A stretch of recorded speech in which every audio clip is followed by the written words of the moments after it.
हम एक साथ नहीं आए तो हम समापन की ओर है। ये कहा गया था। इस गठबंधन के बनने के पीछे, इस गठबंधन, ये जो गठबंधन नया गठबंधन बना है, इस गठबंधन के बनने के पीछे तो नरेंद्र मोदी फैक्टर है। 3 बहुत अहम मुद्दे साफ कर देते जी। मेरे ऊपर टिप्पणी करी थी अजय आलोक जी ने कि मैं पढ़ी लिखी हूं। आप मुझसे ज्यादा पढ़े लिखे होंगे, हो सकता है मेरी कम पढ़ाई हो आपसे, लेकिन परिवारवाद का क्या अर्थ होता है वो सब जानते हैं। परिवारवाद में यही लोग शामिल होंगे। आप अपनी नई डिक्शनरी लेकर आए होंगे, जनता को भटकाने का काम करेंगे। प्लीज अमित मालविया की फेक व्हाट्सएप फैक्ट्री की डिक्शनरी ना इस्तेमाल करें। परिवारवाद का सिंबल पीयूष गोयल भी है, जिन्होंने ये, जिनकी मेरे को लगता है शायद उनकी मदर ट्रेजरर थी भारतीय जनता पार्टी में, है ना अमीश जी? ये तो आपको पता होगा। परिवारवाद पीयूष गोयल जी भी है जो आके बाइट दे रहे। तो मेरे को अगर मैं लिस्ट गिनवाने लगी, शो खत्म हो जाएगा, समय खत्म हो जाएगा, पर भारतीय जनता पार्टी का परिवारवाद का लिस्ट खत्म नहीं होगा। अच्छा, एक परिवारवाद में विस्तार से बात कर लेते हैं। आप कह रहे हैं कि पीयूष गोयल के वैसे पिताजी ट्रेजरर थे। आपने बोला कि पीयूष गोयल जी के पिताजी ट्रेजरर थे और पीयूष गोयल बीजेपी में, तो वो परिवारवाद है। आपकी जुबानी, मैं आप ही की जुबानी, आपकी मैडम बात कर रहा हूं। आपने बोला प्रमोद महाजन थे, पूनम महाजन अब आज सांसद बनी हुई है बीजेपी में कार्य करते हुए, तो वो परिवारवाद है।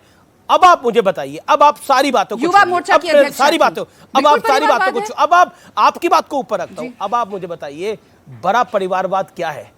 मोतीलाल नेहरू के बाद पंडित नेहरू, पंडित नेहरू के बाद इंदिरा गांधी, इंदिरा गांधी के बाद संजय गांधी, संजय गांधी के बाद स्वर्गीय राजीव गांधी, फिर मैडम गांधी, सुनिए पूरा, फिर राहुल गांधी और प्रियंका गांधी। क्या है परिवारवाद? अब आप मुझे बताइए क्या है परिवारवाद?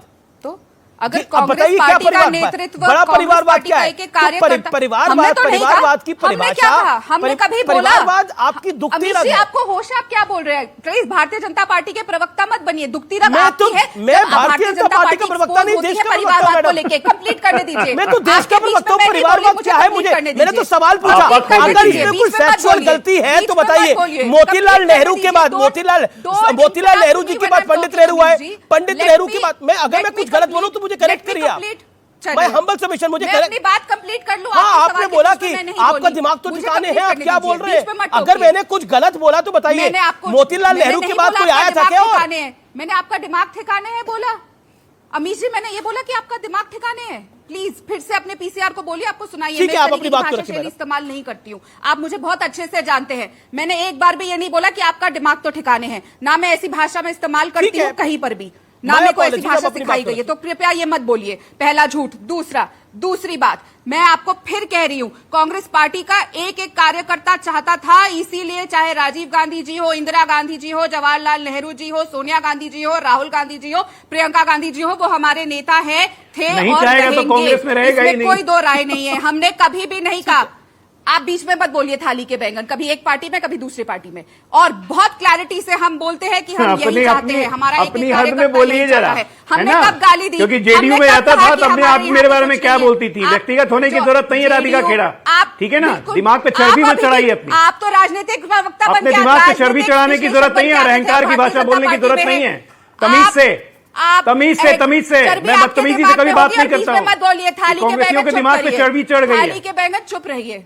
थाली के बैंगन दिमाग पे चर्बी चढ़ाने की जरूरत नहीं है। तमीज सीखिए। और भी जगह है बोलना बदतमीजी कहलाता है। अच्छा, किसी के बीच में तमीज बोलना मुझे बहुत आती है, मुझे तमीज सिखाने की जरूरत नहीं है। सभ्यता बिल्कुल नहीं आती, बिल्कुल नहीं आती।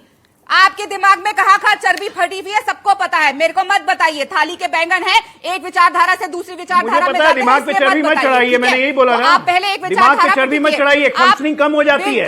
देखिए अच्छी बातें भी आप समझ नहीं पा रही हैं। मैं कायम हूँ। पहले बताइए क्या गारंटी है आप 2 महीने बाद फिर अपनी पार्टी नहीं बदलेंगे? ठीक है, एक विचारधारा अच्छी बातें समझ नहीं पा रही है। राजनीति विचारधाराहीन अच्छी बातें आप समझ नहीं पा रही हैं। आपको नहीं समझ आ रहा। विचारधाराहीन व्यक्तियों से मेरे को नहीं बात करनी। एंटीऑक्सीडेंट्स खाइए, एंटीऑक्सीडेंट्स की कोशिश करिए। मणिपुर पे चर्चा क्यों नहीं करते?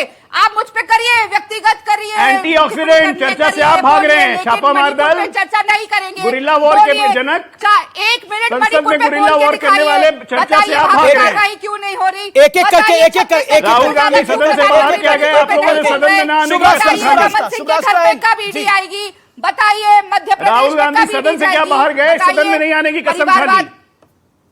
देश की किसके सर में दिमाग में चर्बी भरी हुई है वो तब पता चलता है जब उसको परिवारवाद का मतलब नहीं पता। और अमीर जी मैं फिर आपकी बात पे आ रही हूँ, इनके चर्बी लगता है असर कर गया, बीच में ना बोले, चर्बी असर कर गई लग रहा है। ये तरीका नहीं है, मैं यहाँ पे चीखने चिल्लाने नहीं अच्छा, आई मेरा निवेदन है, मेरा कार्यक्रम बहुत देखा जाता है, देखते हैं आपको यहाँ पे रियल मुद्दों पर बात होनी चाहिए, तो इसीलिए इनको कंट्रोल कराइए। मैं किसी के बीच में नहीं बोली थी। आपने बोला कि आपका ये दिमाग, तरीका नहीं है। आपने मैं ये नहीं आपके बोला सवाल था, का एक जवाब सेकंड, दूं लेट कि मी इनके करेक्ट साथ माई घुसूं सेल्फ, मैं लेट मी करूं। Correct myself. Radhika ji, आपने ये नहीं बोला था कि मेरा दिमाग ठिकाने है कि नहीं है, लेकिन आपने बोला था आपको होश है कि नहीं है। तो मैंने अगर कोई होश के बगैर बात बोली हो मोतीलाल नेहरू और पंडित नेहरू के और खासतौर पर उसके परिवार के ऊपर, तो आप मुझे बताइएगा कोई फैक्चुअल मिस्टेक हो तो। लेकिन क्योंकि कहानी, क्योंकि आपने बोला गारंटी की बात हुई, गारंटी की बात हुई, गारंटी की बात हुई, मैं पर्सपेक्टिव की बात कर लेता हूं। मेरे साथ सत्यप्रकाश मिश्रा हैं और शुभराष्ट्रा हैं। सत्यप्रकाश मिश्रा, नरेंद्र मोदी गारंटी से कह रहे हैं कि